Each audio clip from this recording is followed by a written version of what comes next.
Once upon a time, a distant memory. It's like synergy. Life the hardest teacher y'all could ever get the master.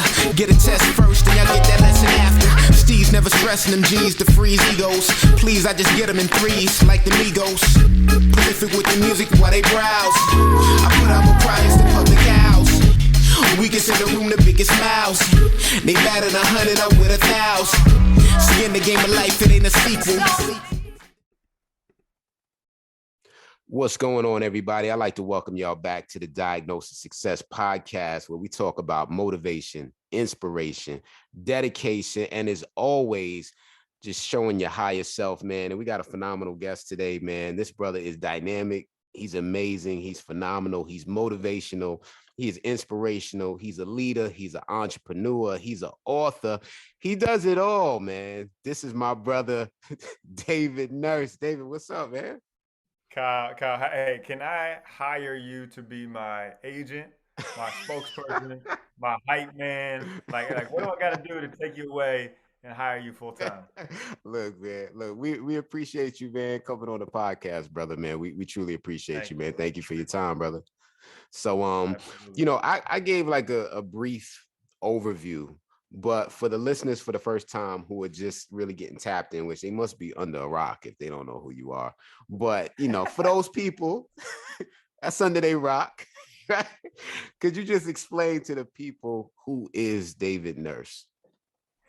Man, if you don't know who I am, do not worry about it. I don't expect you to. So let me give you just a little bit of a background just to catch up to speed. We can go in depth on the background, whatever you want to do. But basically, my whole life was poured into playing in the NBA.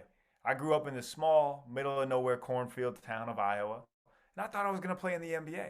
And like my vertical leap, Kyle, is about 2 inches at Oh, maximum. wow. Jeez. So my parents probably should have said play tennis or golf, something like that. But I loved basketball. Every waking hour was committed to basketball. So I was going to play in the NBA.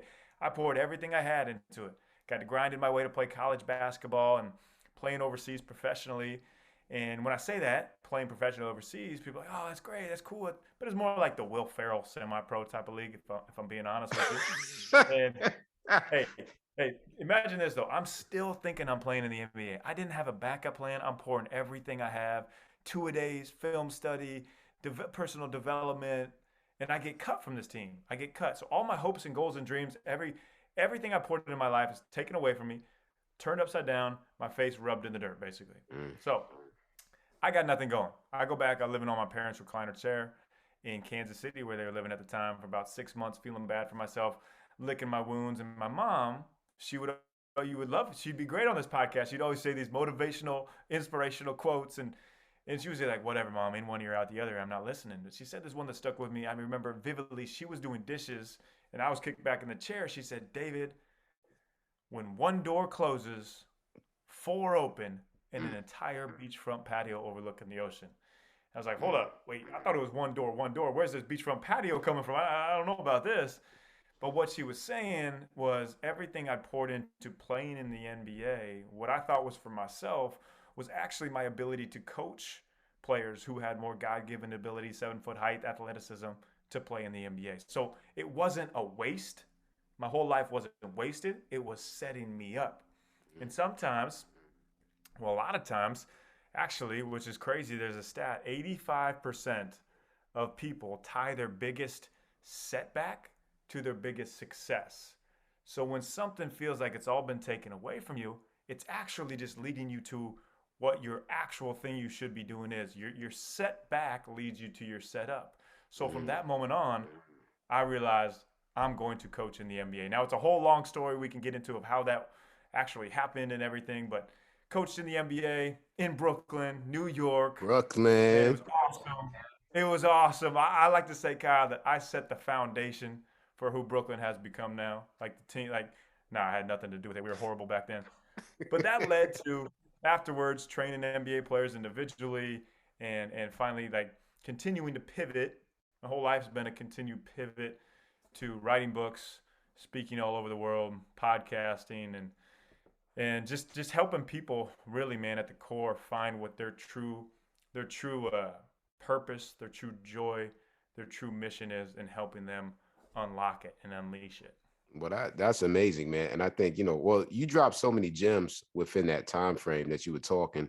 Um, I love the fact when you spoke about your mom because God rest her soul, she reminds me of my mom. You know, my mom, she had passed from breast cancer, but prior to her passing, she was a God-fearing woman.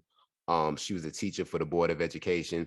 And she reminded me of your mom because just being so positive and so optimistic, and having that mindset that, no matter what you're going through, there's a saying, persistence wears down resistance. Mm. So having that mentality, like, I'm not going to fail. I'm just going to take this loss. And, it's not a loss, it's a lesson, right? It's like, don't view it. Because a lot of times mentally, I think how people view things that can determine the outcome. It's like, all right, this isn't a loss. This is a lesson to teach me how to improve and build upon it, you know?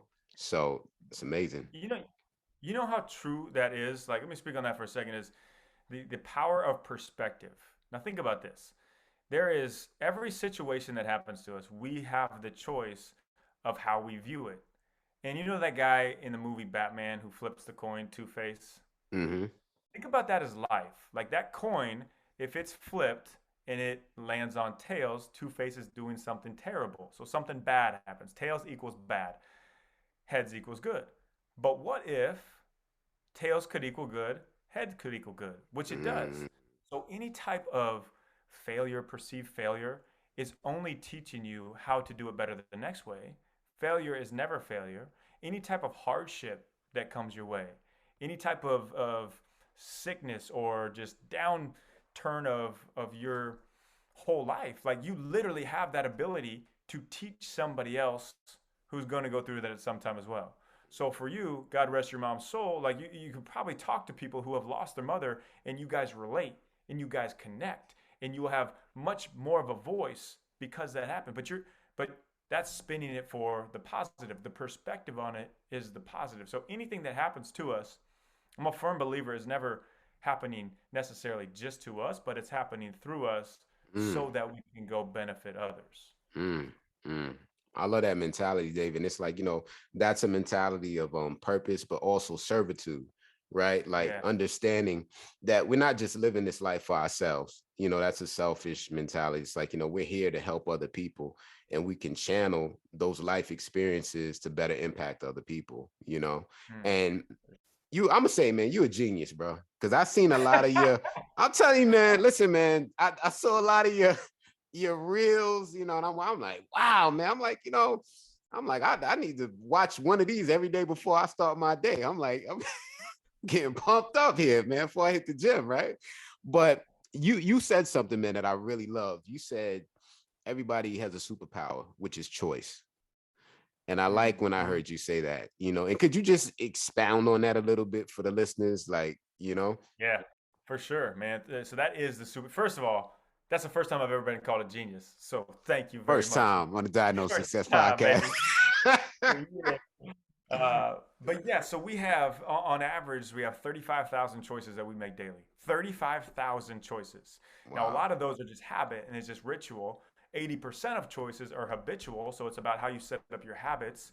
Like, are you setting up your habits for success or negative? 80% of them are going to be habitual, which I also tell people like that's the fundamentals. So if you're relating it to basketball, fundamentals are boring things that you don't necessarily like to do. It's footwork, it's ball handling, it's form shooting, but that's the foundation that sets up everything else. So the habits, even if you don't like always doing the fundamental habits in your life, that's going to set the foundation up, the foundation of the house. If you're doing a house, like to make this beautiful life that you live or this beautiful mansion, everything starts on the roots down below, and that it's all with your choice. You get the choice when you wake up every single morning. It's a new morning. Like I always live out here overlooking the water now, kind of like my mom predicted in the Like she day. predicted, Like she called it. she Yeah. called it. I know, man, Yeah. the great philosopher, my mom. Hmm. But I get to see a sunrise every morning. And that sunrise is the trigger for a new day. You get to make that choice every single day who you are going to be, who you vote for yourself to be. You don't have to be that same person you were the day before. You Mm. don't have to be the person of your past. I'm a firm believer that our past is either two ways people look at it. Your past is either something that you blame and that you use that affects your present and that's going to destroy your future, or your past is something that you're able to learn from, decide I'm going to do it differently, that gives you a much brighter future. Mm. So the choice of, do you look at even the day before? Oh man, like I all this bad stuff. Like, how are you going to look at it? Like, okay, well, you know what that actually means? I'm going to choose to live in myself. I'm going to vote for myself to be the person that God made me to be today, and I'm going to vote for myself to be positive. Even when things are coming at me, I'm going to vote for myself. Boom, deflect them. I'm going to be positive. So, I man, there's so much craziness that goes on in the world. There's so many reasons to be negative. There's so many excuses to be made for why somebody can't do something. But like when we think about it and you just kind of step back, like, we are living here. This is not our long-term destination. I mean, our long-term destination is in heaven. If you believe it's in heaven, this is just borrowed time we're living on.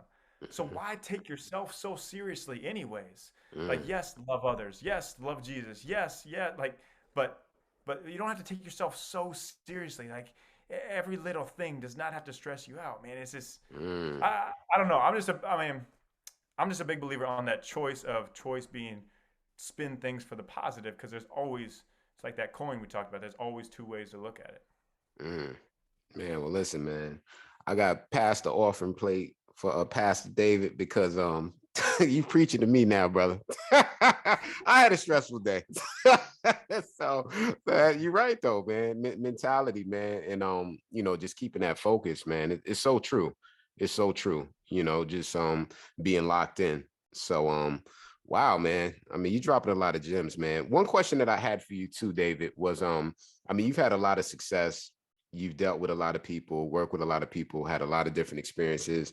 What are some of the highlights for you? Like, throughout your career, working with so many different people, like, what are some of like the proudest moments, like where you're like, wow, man, like you sit back and it's surreal for you that you did that. Man, that's a great question. You know I'm what's trying, funny? brother. Because a lot of time, no, that's really good. And I've never been asked that on a podcast before. And a lot of times, like, I'm just so like, as type A, you're just go, on to the next, on to the next, on to the next. But Hmm. I actually had a moment recently. So, number one, the biggest accomplishment of my life is marrying my wife, who is amazing. She's gorgeous in every single way, inside and out. So, that's number one, my biggest accomplishment. But I had this moment, and it was in New York. It was at the Barnes and Nobles where your dad, where I met your dad. The book is on display in Fifth Avenue. Okay, Fifth Avenue on display, the best Barnes and Nobles in the country. And I stopped for a second. I was like, man, 2 years ago, when I decided I wanted to start writing my first book, about 2.5 years ago, if I would have ever thought that this moment would happen, I would have given anything for it. Anything Mm. for it. So it's one of those moments you're like, man, I'm always thinking like, oh, because the publishers were there. I'm like, oh, what's the next book gonna be? Oh, can we get this next book? Oh, how do we get more sale? How do we get more? And I just stopped for a second. I'm like, you know what? If I don't appreciate these moments, like, why am I doing it anyways? Mm. And that was one of the biggest accomplishments that I had, man. It's the continued reminder to me that as well, like eh, eh, we can't do these things on our own. Like, that is a total God thing that happened. Like, that's totally God thing. And a lot of times we all, myself definitely included, I want to press forward. I want to count, like, I'm counting how many books are sold. How can I get more sales? How can I, like, and sometimes we just have to bring the fish and the loaves and let God do the rest. Mm. That's what he told his disciples to do. Hey, yo, disciples, bring me some fish, bring me a couple loaves. We're going to feed the 5,000. Mm. So if you just bring it, you continue to bring it daily, bring it daily, bring it daily. God's going to give you that breakthrough. Mm. And that's one of the biggest accomplishments. And funny enough, one of the other biggest accomplishments actually came at a turning point in my life when I realized I wanted to write books, I wanted to speak, I wanted to pour life into others as opposed to just coach NBA players. I was on court out here in Santa Monica, and I had like 25 like big time NBA players on the floor, big time. And as a little kid, if I could have seen that, I'd be like, man, this is like the dream. Like, I'm coaching all these NBA players, but there was something in me that was just telling me like, this isn't it. Like, this is Mm. not exactly what you're meant to be doing. And it hit me at that moment too, where I'm like, I got all these guys depending on me to help them. This is amazing. It looks cool from the outside, but I didn't really like I didn't really want to teach people how to shoot another jumper or step back or a crossover. But what I figured out in that moment is I loved encouraging these guys in something more than just basketball. I loved helping them find joy outside of basketball, help them find their confidence, help them with their mindset as opposed to just the flashy what looked good on court. So one of my biggest accomplishments, as you might say, of working with 25 high-level all-star NBA players was actually another pivot that would set me up for what was to come later in my life and what I'm doing now. Wow. Well, that's huge, man. And you talked about the players. What are some of the players that you work with? So some of the I worked with Wasserman Agency, which would have been like the Russell Westbrooks, Klay Thompsons. So those guys would come in. Domantas Sabonis is one of my main players that I worked with a lot. Kelly Olynyk, Mm, Jeremy Lin, Norm Powell, Brooke Lopez, Shea Alexander. There's been a lot of guys. There's been some guys that are more than others. Some that are mm, like Norm Powell is one of my guys I work with on a daily basis on the mm, mindset space. I do a lot more in the mental game as opposed to just the physical on court. mm, It's funny how it developed too, man. Like it was always like, oh well, it's got to be the jumper, it's got to be the skills on court, and then I'm like, well, you know what? Like that gets you to a certain level. The next level is the optimization. Okay, how's their sleep? How's their nutrition? Like how's the recovery? Then it was figuring out that little piece. And then I was like, well, okay, that's good. That gets you to another level. But what's the final piece? And it's your mindset, it's your mentality, it's how you step on the floor every single night. Are you confident in your abilities? Unshakably confident. What mm, happens when the game goes crazy? What happens when the storm hits? Are you able to deflect that storm and still be your best self in that moment? mm. A lot of guys aren't. It's funny because the majority of NBA players, their biggest struggle, these are the best athletes, high paid players, is confidence. Literally their Wow. self confidence. I have this conversation with players all the time. It's crazy. Wow. It's crazy. And you would assume because a lot of these guys are financially where they need to be that, confidence come with that. But like, a lot of people know, man, confidence is something internally, mentally, it's a lot more that goes into that, a lot of layers, a lot of dynamics. So, Totally. wow, man, that's heavy, man. And, I wanted to circle back because something you said, I think it was fire, man. Like, you said that you training these guys and you're watching them, but you knew like, inside of yourself that there was more. And I think that's important too, because on this podcast, when we talk about success, just mentally, we talk about the trilogy, right? Mentally, spiritually, physically, just feeding all of those, right? It's like, making sure your mind, you lift weights physically. Well, mentally, you got to work your mind. You got to, train your spirit, right? It's like you got to have all these things going. And that's important to listen to your inner compass. And that was so fire when you said that, because it's like you're in tune with yourself and your spirit to say, hey, this ain't it. There's more to this thing. And I think for a lot of people, that's critical, like following your inner compass, letting it lead you and guide you. And a lot of times with society, I feel like the more advanced we get, the more dumbed down we become to the most natural things, right? So it's like your innate nature spiritually to say, this vibe is off. I don't really gel with this person, or this guy is cool, like, so your spirit's always going to talk to you, man. It's never going to lie to you. Inner compass, man. Hey, that was some fire. Inner compass. That's cool, man. You could write a book. Follow your inner compass. Hey, Because what's think about funny, it. Like, David? My father was just having this conversation with me. He's like, let me know when you're ready for this book, all right? He's like, stop playing. about inner compass. Yeah. That's a great man. That's such a great concept. Like that's something like people are like, oh man, I can follow my inner. Like you're right because society and even if it's a good situation, here's the funny thing. Like with NBA, when I said I wanted to be an author, and people were like, nah, David, you're NBA. Like I got this offer from the Phoenix Suns to run their whole player development. Like I could bring in all my people. Like it was a dream job but it wasn't my grade. It was the good standing in the way of my grade. If I would have taken that, which most Mm, people will take, the good because everybody around me was saying, "Hey, this is the yeah, that's a great yeah, man, that's it. That's what you do." Like my identity was in NBA coaching, and if I would have let everybody else tell me what my identity was, I would have never been able to get to where I am now. So yes, my inner compass told me it's not it. Like this is not. I want to be doing coaching, speaking, author, this. And the outer compass or whatever you want to call it, the world was telling me something else. So I think that's such a big disconnect, man, for people that they won't follow their inner compass because they're afraid of what other people will say or how they will be viewed if they do.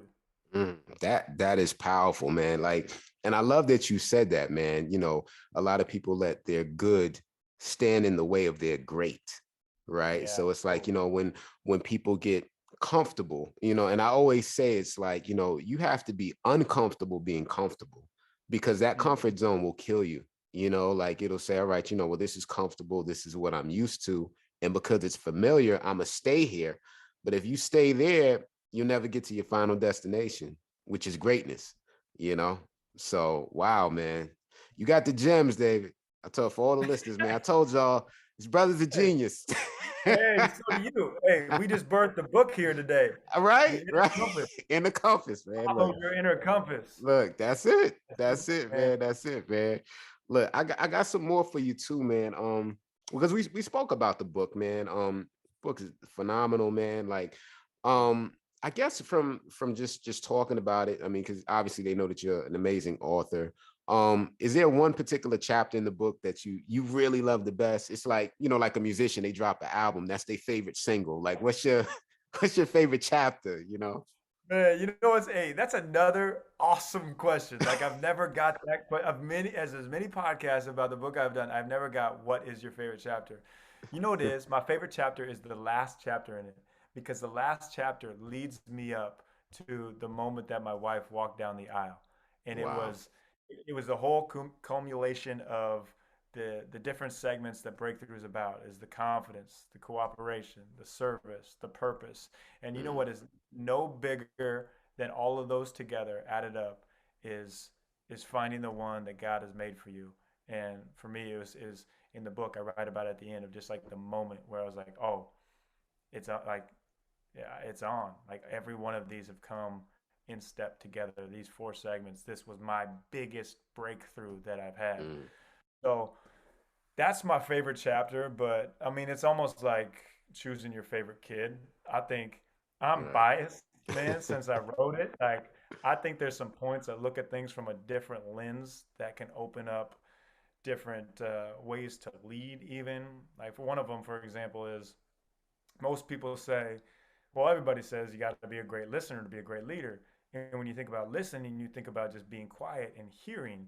But the best listeners are the ones who are curious. The best leaders are the ones who are curious, who are asking questions. So anytime Mhm, you're in a conversation, it's like you're doing as a podcast host. Think about it being a podcast host. I want to dig deeper. Okay, somebody mm, tells me something. All right, well, why does that affect you? Like, why? Like, and I've been around some of the greatest coaches. Like Eric Spoelstra in Miami is a very good friend of mine. My uncle coaches the Toronto Raptors, and they're really good at asking questions. So listening is not about just being quiet. Listening is about being curious. mhm. And there's a lot more of those type of, oh, well, hold up a second. Let me look at this from a different perspective.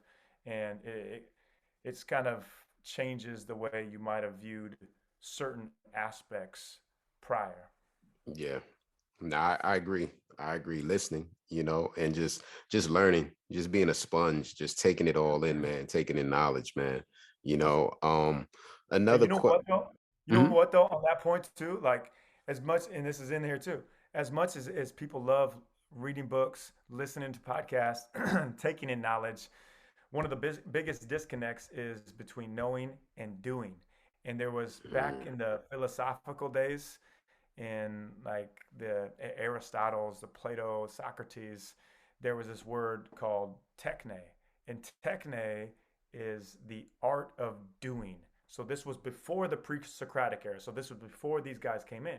These guys came in and they started this word, started living and teaching in this word called episteme, which is the art of knowledge. So they changed everything to the art of knowledge, and lost in the wayside was the art of actually doing. And I think that is like where we're at a lot too in society. People will talk a big game, people will take in all this knowledge, but when it comes down to actually doing something, there's very few who will actually go out, do, and follow through. That's true. That's so true. And I think part of it is too, being that we're such in a digital space now, a lot of people feel like, you know, that ease with social media and just sitting behind a screen all day. and they feel that they can get that same impact, and it's like, it's fool's gold at the end of the day. You can only do but so much. To me, a DM doesn't have the same impact if I'm in a room with somebody and I can look you in the eye and shake your hand. you know it's just, Absolutely. so for all the listeners out there, just be intentional, be impactful, and take action. Like, just don't sit there. You got to get up. You got to, what they say, faith without good works is dead, right? So it's like, you Yeah. can have the belief, right? But if I'm just sitting in my house all day eating a bowl of Cheerios and saying I'm gonna blow up one day, yeah, your stomach's gonna blow up, but you ain't gonna blow up. Right? You gotta put in the work, right? So, Hey, yeah, you're preaching now, baby. You're preaching now. That's good. That's you good. know, it's a fact, man. So yeah, just be intentional, be purposeful. So that's a fact. That's a fact, man. Another thing I have for you too, David. I ask everybody that's on the podcast, man, this question. So I'm really interested to hear your answer. And that is, what is your mantra? So for me personally, I have two. Mine is persistence wears down resistance. And collaboration is greater than competition. So just the belief of always building with like-minded people, and just building something greater together. It's like, if you got a hammer, I got a screwdriver, let's build something, you know? Yep. So Love it. yeah, man. So what's Yeah, your those are mantra, one brother? sweet, man. So I've got two. I'll give you one for a business sense and one for just a personal living sense. The personal living one is give thanks in all circumstances. I have it tattooed on my side. No matter what situation, good or bad, God, thank you. Thank you for the situation. Thank you for this opportunity. Give thanks in all circumstances. One of the most powerful mindsets. It's gotten me through so many things. And from a business standpoint, it's system plus process equals results. Meaning, if I focus on only the results, if I focus on what I want to get to, I will never get there. But if I focus on the system, let's say is the main thing that I want to do, like what is my strength? What is my system? What am I pouring all my time into? Like what is this big needle mover for me? Then the process are the daily habits that I do. And I know that, hey, if I do this habit, and I'm pouring in a little bit here, a little bit here, planting, got the seeds that I planted. Now I'm pouring water on a daily. It's going to lead to the results. So if you have your system, you know what your wheelhouse is. So let's say, take for example, if it's podcasting, you have your process. Okay, I'm gonna work on my art a little bit here. I'm gonna practice some things here. I'm gonna study some podcasts. I'm gonna reach out to some people. That's gonna lead to the results. If you stay at it day after day after day, nothing's going to come quick. It's going to be literally one of the best cliche quotes ever is takes 10 years to become an overnight success. I would say it probably Yes. takes even more. And most Yes. people will give up because they go for the results. It's just like an NBA player. If they go for, hey, I'm going to go out there and score 25 points a game. No, you're not. If you're going to drive yourself nuts. But if you focus on, okay, my best shots are catch and shoot threes from the corner. Now, what can I do on a daily basis to work on those? And then when I'm in the game, how do I get the most opportunities catch and shoot from the corner? Now, if I get up 10 of these, 10 threes from the corner, I'm probably going to get around 25 points a game. I'm going to make 6, 7, or maybe I can get even more. I get to foul line a few times. So basically, the point being is, don't focus on the results. Focus on your system, your process, and then the results will come. Mm, mm. That's fire. That's fire, man. That's a fact. Thanks, brother. Your That's a questions are phenomenal, man. These are literally questions I've never got before, which I You know love. what? That's awesome, man. And I love it, brother, because it's like, I always try to make sure that the questions are questions that are really engaging, and that the people want to hear, like they've never heard it before, Yeah, So I got another question for you, man. So, normally what we ask, I guess, too, is you like hip hop? You're into hip hop? absolutely. Hmm. All right. So here's a Hey, question hey, for Dave. Kyle. I grew up in Iowa thinking I was Eminem. I'm a sixth grader rapping to Forgot About. I could tell you, I could sing every lyric to Forgot About Dre. Don't make me do it, but I can do it. There we go. There we go. So, so look. So here's my question for you, man. And I'm pretty sure no one ever asked you this question before on the podcast. What are David Nurse's top 5 dead or alive MCs, man? Oh, top 5 dead Dead or or alive alive. MCs.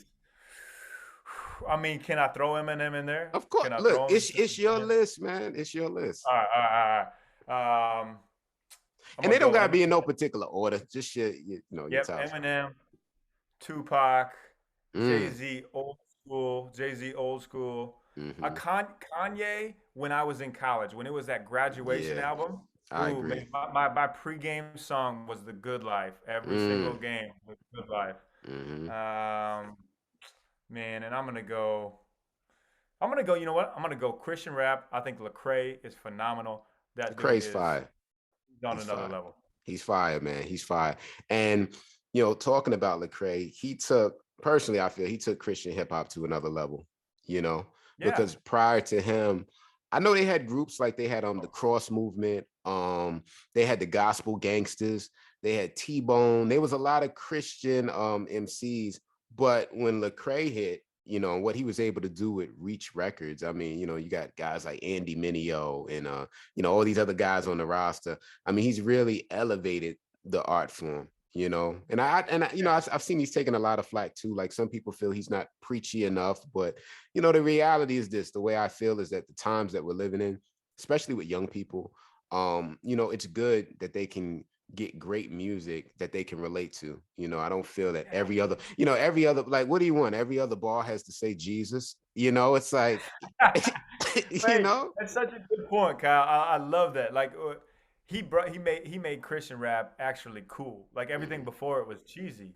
Yeah. and like a lot of Christian movies have been cheesy. So someone's Hmm. got to hit that right too. But yeah, like Jesus said, and you don't just go and say, hey, follow Jesus. Hey, like it's what you do. You wear it on your sleeve. People see it in you, and then they ask about it. It doesn't have to Hmm. be. No one wants to be preached to. Exactly. Exactly. It's all about being relatable. Like, even biblically, right? Like Christ went into the street, right? It's like I'm most impactful where people need me. So if I sit in the church all day and I'm surrounded by everybody who's already figured it out, I'm useless, right? I need to be physically in the streets. Yes, That's where they need me, you know? yes, So, totally, man. so definitely, Dude, brother. I love that, man. Just think about it. Like you just said, like Jesus went to the streets. Like everything Jesus did is the way to be an actual leader, and it's not by the book. Like he brings down. Think about how he makes his ultimate team. He doesn't bring superstar kings, princes. He gets fishermen, tax collectors, people that like these misfit people, and he's Hmm. putting them together for the team. Like that's such a great analogy for like the teams that we make. You don't want just all superstars or people that think are the full of themselves. Bring people from all different walks of life. Man, bring Hmm. misfits together. So I mean, you just Hmm. got me on a tangent there, man. But like, Nah, it's not. It's true though. It's true, and it's funny you said that because I was thinking about today. I saw like footage from the All-Star game with Jordan. He was hugging everybody. I saw him hugging Rodman, right? And I thought about the dynamics of that team when you got Michael Jordan, Air Jordan, right? He's classy, doing fadeaways and all this stuff. And then you got Dennis Rodman of all people with dyed blonde hair, and he's down low, throwing elbows, grabbing rebounds. Who would have thought? Right. But yeah, that's what yeah, happens when you piece people together, man. It doesn't matter, what your background is. It doesn't matter what your social status is, man. Great things happen when different minds from different backgrounds collaborate. So definitely, man. Definitely on point, man. So, well, wow, man, this was fire, man. I love this, David, man. I love your energy, man. I love just everything you're doing. And I guess just tell the people, man, what's next, man? What's on the horizon? I know you're always on the go, man, and you know you yeah. you're doing All it. right. Here it is. Here it is. I'm gonna tease it out a little bit. I'm just gonna tell a little bit and tease it out. So another book will be coming, and I do a lot of coaching, so you can follow it on my website davidnurse.com, I'll do group coaching, personal coaching, which I love doing. But the big thing around the corner is I'm gonna do a TV show. So I connected with this guy Wow. very powerful in the TV space. I've got this concept, and it's kind of think of like Anthony Bourdain type of style, but it's gonna be all about we're, I'm not going to say too much. I don't want to say too much before it comes out, but it's all about passion and people following their passion, finding their passion, and how it brings other people joy. So the next big thing is I'm going to conquer the TV space. So Mm, keep doing the books. Books are going to be coming, but we're going to get the TV going. I believe it. I believe it, David. I believe it, man. I'm looking Here, forward to it, man. hey, speak it into existence, That's it. and What then your words have power. Like they say, life and death is in the power of the tongue. So every day we have a choice, like you said, and it just doesn't flow with your physical actions, just verbally, what you say. It's like it can either be positive, it can be negative, and we all got a choice. So why not choose the positive? Like that's it, man. Just say, you know what, I'm going to be successful. I'm gonna make a plan, and I'm gonna execute that plan, and I'm gonna repeat these steps to get to where I gotta go. You know, So so good, man. Hey, yeah. Kyle, you're phenomenal at this, man. I just want to let you know that. Like literally, I've done a ton of podcasts, and you are so good question asking and flowing together.